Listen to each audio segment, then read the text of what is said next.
everyone, welcome back to my YouTube channel. In this video, we're going to talk about the rule of the road, Rule 2, which is the responsibility. Rule 2, letter A. Nothing in these rules shall exonerate any vessels or the owner, master, or crew thereof from the consequences of any neglect to comply with these rules or of the neglect of any precautions which may be required by the ordinary practice of seamen or by the special circumstances of the case.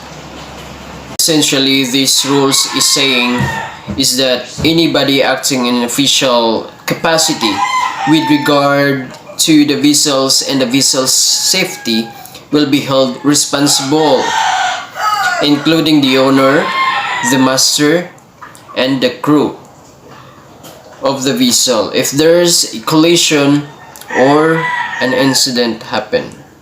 The dictionary meaning of the word exonerate is to absolve someone from a blame from a fault. And the simple meaning of this line is to straightforward. We need to comply with the rules of the road.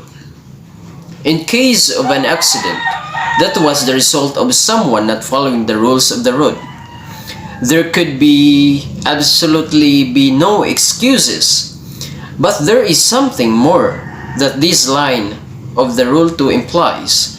It does not just put the entire responsibility on the navigator on the bridge at the time of the incident.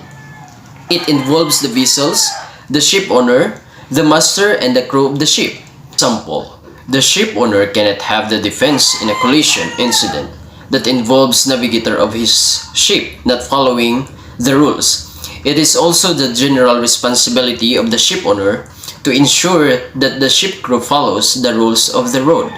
Similarly, it is the responsibility of the master to ensure that his navigator follow the rules of the road. In other words, Rule 2 sets the responsibilities straight. It is the responsibility of the master and the owners to create an environment of compliance with the rule of the road. And it is the responsibility of the navigator at the scene to actually follow the rule of the road. There is no way to escape the responsibility. In construing and complying with these rules, due regard shall be had to all dangers of navigation and collision of any special circumstances, including the limitations of the vessel involved, which may make a departure from these rules necessary to avoid immediate danger. The first part of Rule 2 warns us about the consequences of not following the COLREGS, and here is the second part of the same rule allowing us to violate the COLREG. Rule 2b allows us to make the departure from the COLREGS only to avoid immediate danger. Immediate danger is the important phrase here. For example, if you have altered your course to port to avoid immediate danger of the collision with the VLCC, it does not mean that you can continue with the violations with other nearby vessels too. The departure from the rules is allowed only for a brief period to avoid the immediate danger. As soon as that danger is clear, you must come back to COLREGS compliance immediately. In conclusion, COLREGS Rule 2 responsibility is one of the most important rules.